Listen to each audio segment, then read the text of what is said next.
ఇండియాలో ప్రతిరోజు మనం tons and tons of human waste అనేది రిలీజ్ చేస్తూ ఉంటాం. అయితే ఈ హ్యూమన్ వేస్ట్ అనేది చాలా ప్రాబ్లమాటిక్ అయిపోయింది. ఇది మన ల్యాండ్ని, సాయిల్ని, వాటర్ బాడీస్ని అన్నిటినీ చాలా ఎఫెక్ట్ చేస్తుంది. సో దీనికి మనము ఒక 2-pronged అప్రోచ్ అనేది ఫాలో అవ్వాలన్నమాట. దాంట్లో ఫస్ట్ పార్ట్ వచ్చేసరికి వచ్చే వేస్ట్ని తగ్గించడం, at the same point of time ఉన్న వేస్ట్ని క్లీన్ చేయడం అనమాట. ఈ క్లీన్ చేసే ప్రాసెస్లోనే one of the most important techniques which we are going to talk about is bioremediation. So ఈ వీడియోలో ఈ హ్యూమన్ వేస్ట్ క్లీన్ చేయడానికి బయోరెమిడియేషన్ ఇంపార్టెన్స్ ఏంటి, అసలు బయోరెమిడియేషన్ అంటే ఏంటి, అది ఎన్ని టైప్స్గా ఉంటుంది, అండ్ ఇండియాకి ఎందుకు ఇది పర్టికులర్గా నెసెసరీ అని చెప్పి చూద్దాం. అందరికీ నమస్కారం, this is Manoj and welcome to మన law excellence. So first of all అసలు బయోరెమిడియేషన్ అంటే ఏమిటి అని చెప్పంటే it is nothing but restoring the life through biology. అంటే మనం ఏవైతే మైక్రో ఆర్గానిజమ్స్ అనేవి ఉంటాయో దాన్ని మనం ఈ వేస్ట్ అనేది తీసేయడానికి వాడతాం అనమాట. దాంట్లో మనకి ఫస్ట్ పార్ట్ ఏంటి అని చెప్పంటే breaking down the toxic pollutants. అంటే మనకి టాక్సిక్ పొల్యూటెంట్స్ ఏవైతే ఉంటాయో వాటిని మనము అవి చాలా కాంప్లెక్స్గా ఆర్ టాక్సిక్గా ఉంటాయి కాబట్టి వాటిని హార్మ్లెస్ ఫామ్కి, అంటే by products for example water కావచ్చు, ఆర్గానిక్ యాసిడ్స్ కావచ్చు, ఇలా ఏవైతే హార్మ్లెస్ కాంపౌండ్స్ ఉంటాయో ఆ కాంప్లెక్స్ కాంపౌండ్స్ని హార్మ్లెస్ కాంపౌండ్స్గా కన్వర్ట్ చేస్తాం అనమాట ఈ టెక్నిక్ వల్ల. అయితే దీనివల్ల దాంతోపాటు టాక్సిక్ మెటల్స్ని హార్మ్లెస్ ఫామ్స్లో కూడా తీసుకురావడం. సో బేసిక్గా బయోరెమిడియేషన్లో జరిగేది ఏంటి అని చెప్పంటే మైక్రో ఆర్గానిజమ్స్ వాడి వాటిని కాంప్లెక్స్ పార్ట్స్ని హార్మ్లెస్ బై ప్రోడక్ట్స్గా బ్రేక్ చేయడం, దీన్నే మనము బయోరెమిడియేషన్ అంటాం. అయితే ఈ బయోరెమిడియేషన్లో మొత్తం ఇప్పుడు 3 టైప్స్ వాడుతున్నాం అనమాట. ఫస్ట్ వచ్చేసరికి ఇన్సిటు బయోరెమిడియేషన్. ఎప్పుడైనా ఇన్సిటు అనే వర్డ్ వస్తే ఆన్ సైట్, అంటే కంటామినేషన్ సైట్ ఏదైతే ఉంటుందో అక్కడ ఇది అవుతుంది అని చెప్పి, అంటే అక్కడ ఈ టెక్నిక్ యూజ్ చేసి, అంటే ఫర్ ఎగ్జాంపుల్ ఇప్పుడు ఒక సీ ఉందనుకోండి, సీలో ఆయిల్ స్పిల్ అనేది జరిగింది ఒక ట్యాంకర్ నుంచి. అప్పుడు ఏం చేస్తామని చెప్పంటే వన్ ఆఫ్ ద బయోరెమిషన్ టెక్నిక్స్ ఏంటి అని చెప్పంటే ఆయిల్ ఈటింగ్ బ్యాక్టీరియా వస్తుంది ఈ మధ్య. సో ఆ బ్యాక్టీరియాని అక్కడ రిలీజ్ చేసినప్పుడు ఆ వాటర్ మీద ఏదైతే ఆయిల్ ఉంటుందో దాన్ని అంతా కూడా ఈ బ్యాక్టీరియా అనేది కన్జ్యూమ్ చేసేసి ఆ ఆయిల్ని తీసేస్తుంది. So this is in situ. In situ అని ఎందుకు అంటున్నాము, ఎక్కడైతే సైట్ కంటామినేటెడ్గా ఉందో అక్కడ మనం ఈ పర్టికులర్ టెక్నిక్ వాడుతున్నాం కాబట్టి దీన్ని ఇన్సిటు అంటాం. సెకండ్ ఏంటి అని చెప్పంటే ఎక్సిటు. ఎక్సిటు అంటే ఏంటి, ఈ కంటామినేటెడ్ పార్ట్ ఏదైతే ఉందో ఈ కంటామినేటెడ్ పార్ట్ మొత్తాన్ని తీసుకెళ్ళి వేరే దగ్గర క్లీన్ చేసి మళ్ళీ ఆ సైట్లో రీస్టోర్ చేయడం.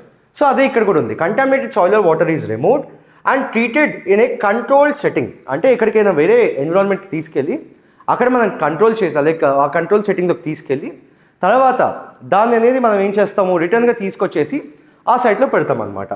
ఈ మోడర్న్ టెక్నిక్స్ ఏమవుతున్నాయి అని చెప్పంటే it combines traditional traditional microbiology with biotechnological techniques. అంటే మనకి జెనెటికలీ మోడిఫైడ్ మైక్రోబ్స్ అంటాం. ఇప్పుడు జెనెటికలీ మోడిఫైడ్ ఆర్గానిజమ్స్ తెలుసు కదా మీకు, జీన్స్ని మోడిఫై చేసి మనకు కావాల్సినట్టుగా మార్చుకుంటాం. సో ఈ GM microbes engineered to degrade the tough pollutants. అంటే ఈ జెనెటికలీ ఇంజనీర్డ్ ప్రోడక్ట్స్ ఏవైతే ఉంటాయో వాటిని మనం ఇంజనీర్ చేసి ఈ టఫ్ పొల్యూటెంట్స్, ప్లాస్టిక్ కావచ్చు, ఎనీ అదర్ టాక్సిక్ పొల్యూటెంట్స్ ఏవైతే ఉంటాయో వాటిని బ్రేక్ డౌన్ ఆర్ వాటిని సింప్లిఫై చేయడానికి మనం యూస్ చేస్తూ ఉంటాం. అయితే అసలు మెయిన్గా ఇండియాకి ఎందుకు బయోరెమిడియేషన్ కావాలి అని చెప్పంటే మనం ఇప్పుడు ర్యాపిడ్ ఇండస్ట్రియలైజేషన్ ఫేజ్లో ఉన్నాం. అంటే మేక్ ఇన్ ఇండియా అని చెప్పేసి మనం ఇండస్ట్రీస్ బాగా ప్రమోట్ చేస్తున్నాము, ఎంఎస్ఎంఎస్ని బాగా ప్రమోట్ చేస్తున్నాము. సో ఇవన్నీ చేసినప్పుడు ఏమవుతుందని చెప్పంటే severe soil and water pollution అవుతుంది. అంటే కదా ఇప్పుడు మనకి ఏవైతే ఇండస్ట్రీస్ ఉంటాయో వాటి నుంచి మనకి పొల్యూటెంట్స్ అనేవి రిలీజ్ అవుతాయి. సో దానివల్ల మనకి severe soil and water pollution వస్తుంది. అండ్ దాంతోపాటు like very big rivers and major rivers like Ganga and Yamuna ఏవైతే ఇండస్ట్రియల్ సైట్స్ దగ్గరగా ఉన్నాయో వాటిలో వాటర్ అంతా కూడా చాలా కంటామినేట్ అయిపోయి అక్కడున్న వాటర్ లైఫ్ ఏదైతే ఆక్వాటిక్ లైఫ్ ఉంటుందో దాన్ని కూడా చాలా ఎఫెక్ట్ చేస్తుంది అనమాట. దాంతోపాటు heavy metals, pesticides, oil leaks, ఇవన్నీ కూడా ఏంటి అని చెప్పంటే ఇప్పుడు పెస్టిసైడ్స్ మనం అగ్రికల్చర్కి వాడుతున్నాం, దానివల్ల మనకి ల్యాండ్ పొల్యూషన్ అనేది అవుతుంది. దాంతోపాటు ఇప్పుడు లైక్ హెవీ మెటల్స్ అనేవి మనకి చాలా వాటి నుంచి ఎమిషన్స్గా బయటకు వస్తాయి. సో దానివల్ల ఎఫెక్ట్ అవుతుంది. అండ్ దాంతోపాటు ఆయిల్ లీక్స్ ఎవరైతే అవుతాయో దానివల్ల ఆక్వాటిక్ లైఫ్ ఎఫెక్ట్ అవుతుంది. ఇదంతా కూడా ఏంటి అని చెప్పంటే మన లైఫ్ని చాలా డిస్టర్బ్ చేస్తుంది అనమాట. సో సరే కరెక్టే సార్, ఇప్పుడు మనం ఎందుకు బయోరెమిడియేషన్కి వెళ్ళాలి, వై నాట్ ట్రెడిషనల్ క్లీనప్ అని చెప్పంటే ట్రెడిషనల్ క్లీనప్లో మనం యూజ్ చేసే రిసోర్సెస్ అనేవి చాలా ఎక్కువ ఉంటుంది, టైం ఎక్కువ పడుతుంది, దాంతోపాటు ఇది కాస్ట్లీ, ఎనర్జీ ఇంటెన్సివ్, అంటే లైక్ ఎనర్జీ చాలా ఎక్కువగా పెట్టాల్సి వస్తుంది దాంట్లో. అది మెయిన్ ఇష్యూ అనమాట. సో అండ్ దాంతోపాటు ఏమైపోతుంది అని చెప్పంటే మనం ఎప్పుడైతే ట్రెడిషనల్ మెథడ్స్కి క్యాటర్ అవుతున్నామో అప్పుడు ఆ పొల్యూషన్ అనేది సెకండరీ పొల్యూషన్ అంటే లైక్ వేరే పొల్యూటెన్స్కి కూడా దారితీస్తుంది. సో అందుకని ట్రెడిషనల్ మెథడ్స్ ఏవైతే ఉంటాయో that is no further like an option, ఇక మీద ఆప్షన్ కాదు. ఈ బయో రెమిడియేషన్ అనేది వాడడం వల్ల అడ్వాంటేజెస్ ఏమిటి అని చెప్పంటే first of all it is cheaper, scalable and sustainable. ఇది మనం పెద్దగా ఏం చేయట్లేదు, we're just like using the micro organisms and we're just cleaning the pollutants. And it is scalable also, అంటే ఈ రకమైన టెక్నిక్ మనం ఒక చిన్న కంటామినేటెడ్ సైట్కి వాడితే దాన్ని మనం చాలా పెద్ద సైట్కి కూడా రెప్లికేట్ చేసి మనం వాడచ్చు అనమాట. సో ఈ రకంగా స్కేలబుల్ కూడా. And here the no secondary pollution is coming out, no energy is being wasted again. So ఇక ఇది మనకి సస్టైనబుల్ కూడా అవుతుంది, for which like contributes to ultimately sustainable cleaning, sustainable development and all. And India's diverse microbial biodiversity, అంటే మనకున్న divorce species కావచ్చు, ఇవన్నీ కూడా ఏంటని చెప్పంటే లోకల్గా మనకి ఈ రకమైన ప్రాబ్లమ్ సాల్వ్ చేయడానికి చాలా మేజర్ రోల్ ప్లే చేసి మనకి ఖచ్చితంగా ఇదంతా చేయడానికి స్కోప్ ఉంటుందన్నమాట. So what is the present status అని చెప్పంటే various government institutions, for example department of biotechnology ఏం చేస్తుంది, క్లీన్ టెక్నాలజీ ప్రోగ్రామ్ అని చెప్పేసి ఒక ప్రోగ్రామ్ చేస్తుంది. సో ఇది same related to this only for the cleaning purposes. Second వచ్చేసరికి సిఎస్ఐఆర్ కూడా ఏంటి, it is designing and implementing various bioremediation techniques for various purposes, అంటే వేరియస్ ఇన్స్టెన్సెస్లో ఎలా చేయొచ్చు అని చెప్పి. దాంతోపాటు మన ఐఐటీస్, ప్రీమియర్ టెక్నాలజికల్ ఇన్స్టిట్యూట్స్ ఏవైతే ఉన్నాయో, ఇండియన్ ఇన్స్టిట్యూట్ ఆఫ్ టెక్నాలజీస్, ఇవన్నీ కూడా they are doing research on oil absorbing nano composite cotton and also pollutant eating bacteria. So ఈ రకమైన రీసెర్చ్ ఆల్రెడీ ఇండియాలో జరుగుతూ ఉంది. అండ్ దాంతోపాటు ప్రైవేట్ సెక్టర్ కూడా ఏంటి అని చెప్పంటే మైక్రోబియల్ ఫార్ములేషన్స్ ఫర్ సాయిల్. ఇప్పుడు సాయిల్లో మనకి ఏంటి, సాయిల్ చాలా వాటి వల్ల ఇండస్ట్రియల్ పొల్యూటెంట్స్ వల్ల పొల్యూట్ అవుతుంది, అండ్ దాంతోపాటు పెస్టిసైడ్స్ ఇవన్నీ వాటి వల్ల పొల్యూట్ అవుతుంది, అండ్ వేరియస్ అదర్ రీజన్స్ వల్ల సాయిల్ పొల్యూట్ అవుతుంది. దాంతోపాటు ఈ వేస్ట్ వాటర్ ఏదైతే ఉందో ఇదంతా కూడా వాటర్ బాడీస్లోకి వెళ్ళి పొల్యూట్ అవుతుంది. దానికోసం మనకి బీసీఐఎల్ అండ్ లైక్ బయోటెక్, ఇది కూడా ఏంటి అని చెప్పంటే వేరియస్ బయోరెమిడియేషన్ టెక్నిక్స్తో వస్తుందన్నమాట. నా ఈ బయోరెమిడియేషన్ టెక్నిక్స్ వల్ల ఛాలెంజెస్ మనకి ఏం రావచ్చు అని చెప్పంటే ఫస్ట్ ఆఫ్ ఆల్ మనకి డిఫరెంట్ కాంప్లెక్స్ సైట్స్ ఉన్నాయి, అంటే ప్రతి సైట్కి కంపోజిషన్ సేమ్ ఉండదు. సో ఈ రకంగా ఉండకపోవడం వల్ల ఏమవుతుంది అని చెప్పంటే ఆన్ సైట్, అంటే సైట్ స్పెసిఫిక్గా మనకి కావాల్సిన నాలెడ్జ్ అనేది మనం ల్యాక్ చేస్తున్నాము. అండ్ ఈ పొల్యూటెంట్స్ ఏవైతే ఉన్నాయో చాలా కాంప్లెక్స్ మిక్స్ ఉంటుంది, అంటే ఓన్లీ వన్ పర్టికులర్ పొల్యూటెంట్ ఉంటే వేరు, బట్ ఇక్కడ మెనీ పొల్యూటెంట్స్ కలిసి ఉండడం వల్ల it is becoming very difficult for us to like ఒక పర్టికులర్ స్పెసిఫిక్ సొల్యూషన్తో రావడానికి మనకు చాలా డిఫికల్ట్ అవుతుంది. అండ్ లైక్ మనకి యూనిఫామ్ స్టాండర్డ్స్ అనేవి లైక్ ఇండియా పరంగా నేషనల్గా లేవన్నమాట.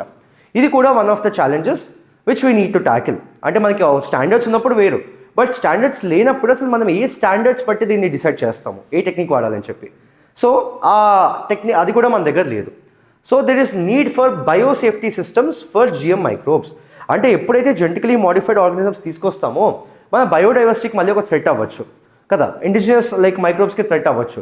సో ఇదంతా కూడా అవ్వకుండా మనకి ఆ గైడ్ లైన్స్, మనకి ఏవైతే జెనెటికలీ మోడిఫైడ్ ఆర్గానిజమ్స్ వల్ల ఎథికల్ కన్సర్న్స్ ఉన్నాయో అవన్నీ కూడా దీంట్లో పాసిబిలిటీ ఉంది. కాబట్టి ఆ బయోసేఫ్టీ సిస్టమ్స్ కూడా మనం డెవలప్ చేయాల్సిన అవసరం ఎంతైనా ఉంది. సో గ్లోబల్గా ఎవరెవరు ఏం చేస్తున్నారు, గ్లోబల్గా మనకి ఏంటి అని చెప్పంటే జపాన్ ఏం చేస్తుంది అని చెప్పంటే it is integrating microbial and plant based system into urban waste strategies. అంతేకాదు ఇప్పుడు Japan is very like develop country and also very industrialised also. So వాళ్ళు ఏం చేస్తున్నారు, microbial and plant based systems మీద అర్బన్ వేస్ట్ అనేది tackle చేస్తున్నారు. European Union ఏం చేస్తుంది, cross country projects based on the oil spills to clean the oil spills and the mining sites. Cross country అంటే like cross country project different కంట్రీస్తో collaborate అయ్యి country బయట కూడా ఇలాంటి projects అనేవి టేక్ ఓవర్ చేస్తుంది. And చైనాలో ఏంటి అని చెప్పంటే మెయిన్గా సాయిల్ పొల్యూషన్ కంట్రోల్ చేయడానికి బయోరెమిషన్ టెక్నిక్స్ మీద ఎక్కువ ఫోకస్ చేస్తున్నారు అనమాట.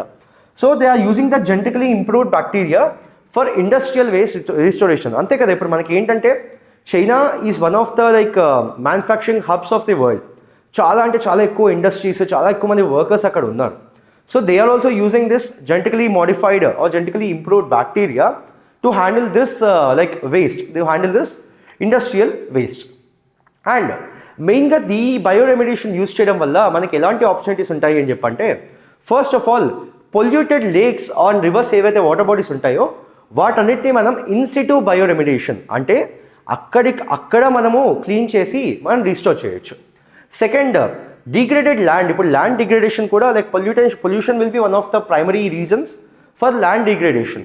సో ఆ ల్యాండ్ డిగ్రేడేషన్ కూడా అవ్వకుండా మనం ఏంటి ఇన్సిట్యూ కానీ ఎక్సిట్యూ కానీ బయోరెమిడియేషన్ వాడి మైక్రో ఆర్గానిజమ్స్ వాడి దాన్ని మనం రీస్టోర్ చేసి మళ్ళీ క్లెయిమ్ చేసుకోవచ్చు. అండ్ ఇండస్ట్రియల్ వేస్ట్ని చాలా వరకు సైట్స్లో వాటిలో డంప్ చేస్తూ ఉంటారు అనమాట. సో ఇండస్ట్రియల్ వేస్ట్ని కూడా మనం ప్రాపర్గా ట్రీట్ చేయొచ్చు because of this bioremediation. And మెయిన్గా ఈ బయోటెక్నాలజీ అండ్ ఎప్పుడైతే ఇప్పుడు మనం ఇవన్నీ మాట్లాడుతాం బయోరెమిడియేషన్ అని చెప్పి, సో ఈ వేస్ట్ మేనేజ్మెంట్ కావచ్చు, బయోటెక్నాలజీలో కావచ్చు, వీటన్నిటిలో కూడా ఏంటి అని చెప్పంటే you can create new employment opportunities to handle the unemployment also. అంటే ఎవరైతే బయోటెక్నాలజీ ఫీల్డ్స్ తీసుకుంటున్నారో వాళ్ళందరికీ మనం మంచి ఎంప్లాయ్మెంట్ ఆపర్చునిటీ అనేది ఇండియాలోనే మన కంట్రీలోనే ప్రొవైడ్ చేయొచ్చు. And it will mainly align with the Swachh Bharat mission, Namami Gange program and India's green tech initiatives. వీటన్నిటితో కూడా ఈ బయోరెమిడియేషన్ అది బాగా అలైన్ అయ్యి ఉందన్నమాట. సో బట్ మెయిన్ రిస్క్ వచ్చేసరికి నేను ఇందాక మీకు చెప్పినట్టుగా ఈ జిఎం ఆర్గానిజమ్స్ ఏంటి అని చెప్పంటే అన్ఇంటెండెడ్ ఎకలాజికల్ ఇంపాక్ట్స్ అవ్వచ్చు. సో దీనివల్ల we need strict monitoring, testing and containment of these particular micro organisms or genetically modified organisms which we are using for this bioremediation. దాంతోపాటు there is need for updated biosafety guidelines, certification systems. అంటే ఈ మనం ఇందాక చెప్పాం national standards అనేవి లేవు అని చెప్పి. సో దానివల్ల మనకి సర్టిఫికేషన్ సిస్టమ్స్ అనేవి చాలా ఇంపార్టెంట్. అండ్ ట్రైన్ పర్సనల్ కావాలి మనకి సెల్ఫ్ డిప్లాయ్మెంట్కి. అంటే ఇప్పుడు ఇది అంతా చేస్తున్నప్పుడు ఏమన్నా చిన్న మిస్టేక్ జరిగినా కానీ the impact of the cost can be huge. So ఈ రకమైన హ్యూజ్ కాస్ట్ పే చేయకుండా ఉండాలి అని చెప్పంటే ట్రైన్డ్ పర్సన్ అనేది సేఫ్ డిప్లాయ్మెంట్ కోసం చాలా అవసరం. And one of the main things which need to be handle these public concerns or public acceptance. So మనం ఏంటి ఈ రకమైన టెక్నిక్స్ అవన్నీ మన ఇండియాకి కొత్త. అండ్ లైక్ మన ఇండియాలోనే చాలామందికి ఇలాంటి లైక్ అడ్వాన్స్డ్ బయోటెక్నాలజీ గురించి కావచ్చు, అడ్వాన్స్డ్ బయోరెమిడియేషన్ టెక్నిక్స్ గురించి కావచ్చు అవేర్నెస్ అనేది లేదు. ఎప్పుడైతే పబ్లిక్కి అవేర్నెస్ అనేది ఉండదో వాళ్ళకి ఆ భయం అనేది ఉంటుంది. సో మనం ఆ పబ్లిక్ యాక్సెప్టెన్స్ అనేది తీసుకురావడానికి అనేది చాలా అంటే చాలా వర్క్ చేయాలి. Now what is the way forward? అసలు మనం ఏం చేయాలి విత్ రెస్పెక్ట్ టు బయోరెమిడియేషన్ అని చెప్పంటే first of all you have to develop national standards for bioremediation protocols and microbial use. ఎప్పుడైతే నేషనల్ స్టాండర్డ్స్ అనేది తీసుకొస్తామో అప్పుడు ఒక యూనిఫార్మిటీ తీసుకొస్తామో అప్పుడు మనము ఏంటి ఏది వరకు ఏది హ్యాండిల్ చేయొచ్చు, ఎలా హ్యాండిల్ చేయొచ్చు అని చెప్పేసి మన దగ్గర ఒక set of standards and fixed guidelines అనేవి ఉంటాయి. Second, creating regional bioremediation hubs connecting universities, research institutions. అంటే దీనివల్ల ఏమవుతుంది, ఆ లోకల్గా ఉన్న యూనివర్సిటీస్, ఆ లోకల్గా ఉన్న వాటివి ఆ లోకల్ ప్రాబ్లమ్స్ వాళ్ళే సాల్వ్ చేస్తారు. సో అప్పుడు ఆ problems will be localised and the same solutions can be replicated to other places. దాంతోపాటు ఇక్కడ ఇష్యూస్ అక్కడే మనకి రిజాల్వ్ అయిపోతూ ఉంటాయి. And public outreach to promote awareness. ఇందాక మనం డిస్కస్ చేసిన one of the main concerns ఏంటి, పబ్లిక్ యాక్సెప్టెన్స్. సో ఈ పబ్లిక్ యాక్సెప్టెన్స్ జరగాలి అని చెప్పంటే మనం చాలా లార్జ్ స్కేల్లో ఈ పబ్లిక్ అవుట్రీచ్ ప్రోగ్రామ్స్ అనేవి చేసి అవేర్నెస్ అనేది క్రియేట్ చేయాలి. సో దట్ ఆ అవేర్నెస్తో మనం ఏం చెప్పాలి, మైక్రో ఆర్గానిజమ్స్ అనేవి హార్మ్ఫులే కాకుండా మనకి యూస్ఫుల్ కూడా ఉంటాయి. సో ఈ యూస్ఫుల్ మైక్రో ఆర్గానిజమ్స్ మనం ఈ రకంగా వాడుతున్నాము, ఈ రకంగా మన దగ్గర ఉన్న పొల్యూషన్ని మనం తీసేస్తున్నాము అని చెప్పి ఆ అవుట్రీచ్ క్యాంపెయిన్స్ అనేవి ప్రాపర్గా జరగాలి అన్నమాట. దాంతోపాటు we have to strengthen the biosafety regulations because మనం జెనెటికలీ మోడిఫైడ్ ఆర్గానిజమ్స్ వాడుతున్నాం కాబట్టి ఈ రకంగా చేయాల్సిన అవసరం అనేది చాలా ఉంది. So this is all you need to know about the bioremediation. So మీరు కమెంట్స్లో చేయాల్సింది ఏంటి అని చెప్పంటే మీరు ఇలాంటి బయోరెమిడియేషన్ టెక్నిక్స్ ఏమైనా గ్లోబల్గా వాడారా, లైక్ ఆర్ గ్లోబల్గా చూసారా, చూసిన వాటిని వాడిన వాటిని మనం ఇండియాకి రెప్లికేట్ చేయొచ్చా, కమెంట్స్లో చెప్పండి. Will be back again with another video. Thank you.